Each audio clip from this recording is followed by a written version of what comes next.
કેમ છો મિત્રો? હું તમારો પોઝિટિવ પાજી. જો તમારે મરી, મસાલા, મરચાં, હળદર, સ્પાઇસીસનો ધંધો કરવો હોય B2B તો આ વિડીયો તમારા માટે છે. હું છું અત્યારે આટોમાઇઝ સ્પાઇસીસમાં આવ્યો છું, સાપર વેરાવળ ઔદ્યોગિક વસાહતમાં, અને અહીંયા મારી સાથે છે અરવિંદભાઈ ભુવા. મસાલાનો બહુ મોટો આમનો કારોબાર છે અને B2B ડીલર ડિસ્ટ્રીબ્યુટર આપે છે. તો આપણે જાણીએ આ બિઝનેસની વિશેષતાઓ અંગે. અરવિંદભાઈ, સ્વાગત છે તમારું. આપણી જે આ સ્પાઇસીસની જે આપણી આ બધી ફેક્ટરી છે, આપણે જાતે બનાવીએ છીએ, એના વિશે થોડું જણાવો. આપણે આ જે સ્પાઇસીસ છે, આપણે કયા કયા પ્રકારના આપણી સ્પાઇસીસ અવેલેબલ હોય છે? અમારી પાસે સ્પાઇસીસમાં ચટણી, હળદર, ધાણા જીરું, ગરમ મસાલો, સાસ મસાલો, કોફી, ચા મસાલો, બધી જાતની પાવડર ફોર્મમાં બધી પ્રોડક્ટ છે. એટલે 15 થી 20 પ્રોડક્ટ છે.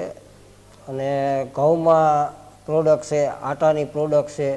તો અમારો સંપર્ક કરશે તો હરેક પ્રોડક્ટ મળી જાય. અમે મસાલા છે એ ખેતરમાંથી જ બધા સિઝનમાં લઈશી. મરચું, ધાણા જીરું બધું ખેડૂત પાસેથી ખરીદી કરી કે અધર કંપનીની કોલ્ડ સ્ટોરેજમાં વેપારી પાસેથી લેવાનું અમે ઈચ્છતા નથી. અને પછી અમારી કોઈને ડીલરશીપ જોતી હોય, ડિસ્ટ્રીબ્યુટરશીપ જોતી હોય તો અમારો સંપર્ક કરે અને અમે એમાં કમિશન 15 થી 17% અત્યારે નક્કી કરેલે. અને પછી એ લોકો અમને મળે અને એને કેવી રીતે અમારી એને કામ કરવું છે રૂબરૂ મુલાકાત થઈને નક્કી થાય. તો અરવિંદભાઈ, કોઈ આપણો વ્યુઅર છે જેને આ મરી, મસાલા, સ્પાઇસીસનો ધંધો કરવો હોય તો એઝ એ ડીલર ડિસ્ટ્રીબ્યુટર કેટલા રોકાણમાં એ જોડાઈ શકે છે? રોકાણ મિનિમમ 50,000 થી એને જેવડું રોકાણ કરવું એવડું કરી આપે.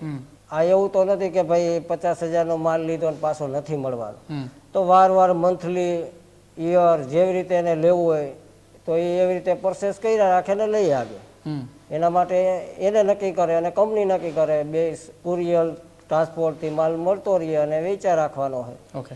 તો કોઈને એની ક્વોલિટી ચેક કરવી હોય તો એને શું કરવું પડે? તમે સેમ્પલ્સ મોકલાવો છો, કઈ રીતે હોય છે? હવે ક્વોલિટી ચેક કરવી તો અમે સેમ્પલ આપશું.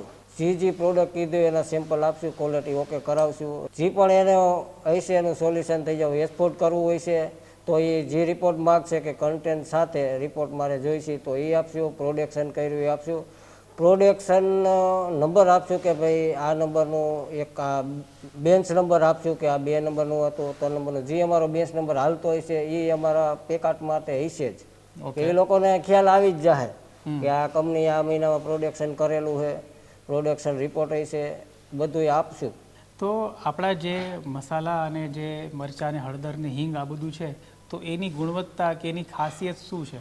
ખાસિયતમાં તો આપણે બને ત્યાં લગી બધું ખેતરમાંથી ઉપાડી છે અને ડાયરેક્ટ લઈ આવી છે. એટલે આપણે એની ખાસિયતની બધી ખ્યાલ હોય કે ભાઈ આ ડાયરેક્ટ ખેડૂત પાસેથી મળ્યું છે અને સારી ક્વોલિટી મળી છે. હવે ક્વોલિટી નહીં હોય તો અમારો જે પરચેસ મેનેજર છે ત્યાંથી પરચેસ કરશે જ નહીં. તો કે કેમ પરચેસ નહીં કરે? તો કે મરચાં ડાઘાવાળા હતા, હળદર હતી તો સારી નહોતી, ઘઉં સારા નહોતા હતા, તો એ અમારો પરચેસવાળો એ જ નક્કી કરશે કે આ પ્રોડક્ટ લીધા જેવી નથી તો અમારી ફેક્ટરીમાં આવશે જ નહીં. અને કોઈ વ્યક્તિ એઝ એ ડીલર કે ડિસ્ટ્રીબ્યુટર હોલસેલ ભાવે ખરીદે છે તો એને કેટલાથી કેટલા ટકા સુધી માર્જિન મળે? માર્જિન એમાં 15 થી માંડીને 18-20% લગી માર્જિન મળે. સુપર ટોકેટ હોય તો એ રીતનો હોય, ડીલર હોય તો એ રીતનો હોય, મોલ કે કરિયાણાવાળો હોય તો બધાના માર્જિન અલગ અલગ રીતે કંપની સેટ કરતી હોય. મિત્રો, અહીંયા સાપર વેરાવળ GIDCની અંદર હું આવ્યો છું આટોમાઇઝ સ્પાઇસીસમાં, અને અરવિંદભાઈ ભુવા મારી સાથે છે. તમને જાણીને આશ્ચર્ય થશે કે અરવિંદભાઈ ફક્ત 7 ચોપડી સુધી ભણેલા છે અને 300 લોકોની એમની ટીમ છે.